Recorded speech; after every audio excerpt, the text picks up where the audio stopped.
নমস্কার, কেমন আছেন সবাই? ব্ল্যাক বাই পূর্ণিমা চ্যানেলে আপনাদেরকে স্বাগত। আজ শুক্রবার, এখন সকাল ৮টা বাজে। সবাইকে গুড মর্নিং। সকালের আমি মোটামুটি কাজ সেরে চলে এসেছি কিচেনে। এখন মেয়ে যেহেতু ঘুমাচ্ছে, আমাদের তো এখন দুর্গাপুজোর সময় প্রতি বছরই আমাদের প্রচণ্ড কাজের প্রেশার থাকে। তো এবছরও সেই একই অবস্থা। মেয়েটা আমার অনেক রাত পর্যন্ত কাজ করে, প্রায় 3:30 4টে পর্যন্ত আমাদের কাজ চলে রাত্রে, যার জন্য ওর শরীরটাও প্রচণ্ড গরম হয়ে যায়। তাই রোজ সকালে আগে নিয়ম করে ওকে আমি আগে ডাবটা, ঘুম থেকে ওঠার পর ডাবের জলটা আগে দিই। তো ডাবটাও, যার জন্য ডাবটা এখন আগের থেকে রেডি করে জলটা বের করে রাখি। কিছুক্ষণ পরে উঠে গেলেই ওকে ডাবের জলটা দেবো। এইরকম আমাদের তো প্রতি বছরই এই একই অবস্থা। দুর্গাপুজোর সময় কাজের প্রেশার থাকে। তো ও এখন ঘুমোচ্ছে, এখনও ঘুম থেকে ওঠেনি। আর ঘুমে এখন ওকে আগে ওষুধটা ঘুমের মধ্যে একটু ডেকে নিই, ডেকে তুলে আগে একটা ওষুধ দেব। কেননা এই ওষুধটা সকালে একদিকেই খেতে হয়, আর ঘুমের মধ্যেই ডাকলেই উঠে পড়বে। আর জলদি জলদি ওষুধটা না দিলে ওষুধটা খাওয়ার সঙ্গে সঙ্গে ব্রেকফাস্টও করতে পারবে না, যার জন্য এখনই একটু ডেকে ওষুধটা খাইয়ে দেবো। আর ওর তো খুব পেটে ব্যথার প্রবলেম, যার জন্য অনেকেই বললো এটা খাওয়ালে একটু ভালো থাকবে। তাই আমি এই আমরুতা এটা দুধের সঙ্গে একটু মিশিয়ে এটা আমি খাওয়াচ্ছি। গত মাসেও খেয়েছিল, দেখলাম একটু ভালো ছিল। সবাই বললো এটা খেলে অনেকটা ভালো থাকবে, তাই এটা রোজ সকালে আগে ওকে এটা দুধের সঙ্গে এটা আমি 1 চামচ দিয়ে সুন্দর করে দিই, গুলে দিই আর কি। তারপর ওটা খাইয়ে দেখি কেমন থাকে। সবাই তো বললো ভালো লাগবে। তো বড্ড কষ্ট পায়, পেটে ব্যথায় খুব কষ্ট হয়। তো গত মাসেও খেয়েছিল, এই মাসেও দেখি কীরকম থাকে। এখন এই যে কচুরগাঠিগুলো দেখছেন, এটাকে আমরা ভীষণ ভালো খাই কচুরগাঠিটা। তাই কচুরগাঠিটা প্রেশার কুকারে একটা সিটি দিয়ে নেব। সিটি দিলে কাঁচা অবস্থায় ছাড়াতে যেমন কষ্ট হয়, বেশ একটু সেদ্ধ করে নিলে খুব সুন্দর খোসাটা উঠে যায়। আর এত সুন্দর সুবিধা হয়, আর সুন্দর সেদ্ধও হয়ে যায়, আর গাঁঠিটাও ভীষণ ভালো।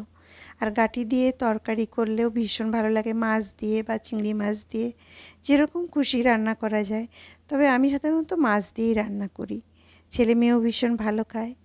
তো এটা আমি কাঁচা লঙ্কা দিয়ে, জিরা বাটা দিয়ে এখন আমি ছোটো মাছ দিয়ে রান্না করব। পাতলা, এটা বেশ ভালো লাগে। আমরা যেরকম খুশি, মানে কচুরগাঠিটা আমরা সবাই ভীষণ ভালো খাই। তো এটা এখন রান্না করব।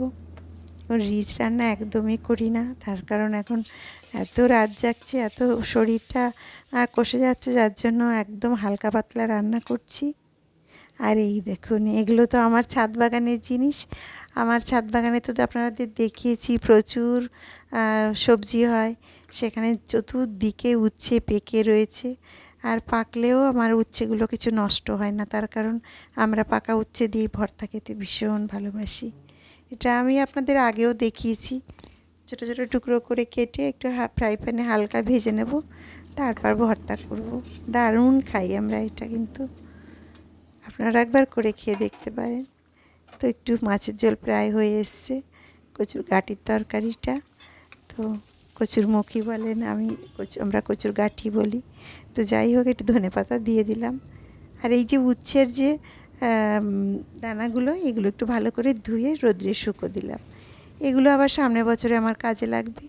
রোদ্রে শুকিয়ে গেলে একটা কৌটা করে রেখে দেব, তারপর আবার সামনের বছর এটা লাগিয়ে দিলে সুন্দর আবার আমার আর আলাদা করে বাজার থেকে আর দানা কেনার দরকারই হবে না।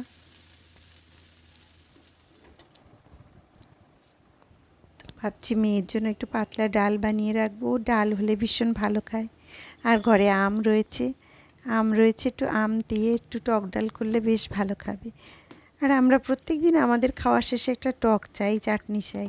তো আজ আর চাটনি বা টক কিছু করব না, আজ টক ডালই বানাবো। তাই ডালটা দিয়ে, মুসুরির ডাল দিয়ে পাতলা টক ডাল করলে আম দিয়ে, আম ডাল দারুণ লাগে খেতে। আর এই যে ডাল ধোয়া যে জলটা দেখছেন, এই ডাল ধোয়া জল, চাল ধোয়া জল, এগুলো কিন্তু আমি কিছুই ফেলি না। এই জলটা আমি প্রত্যেকটা গাছের গোড়াতে দিই।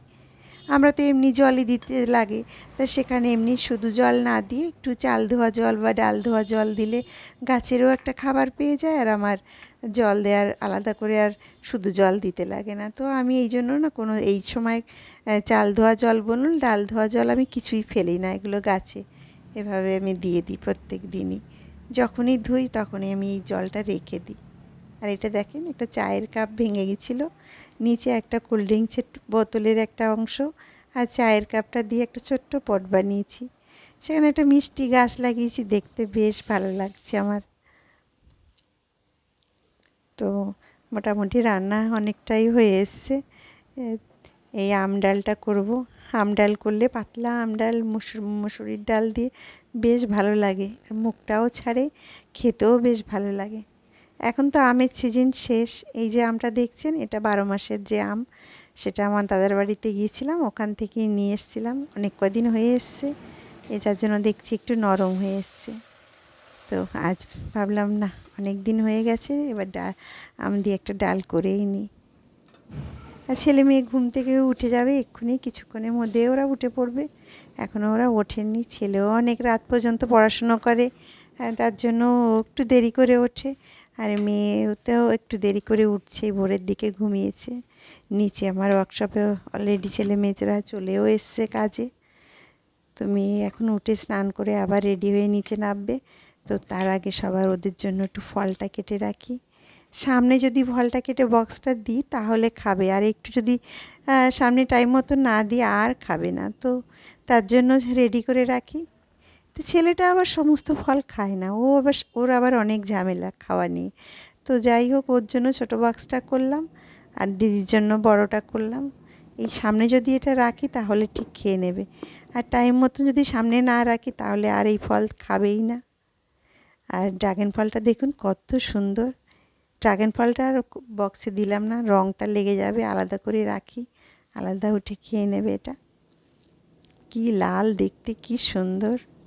তো আজকের মতন ব্লগটা আমি এখানেই শেষ করছি। আবারও একটি নতুন ব্লগে আপনাদের সঙ্গে দেখা হবে। বাই।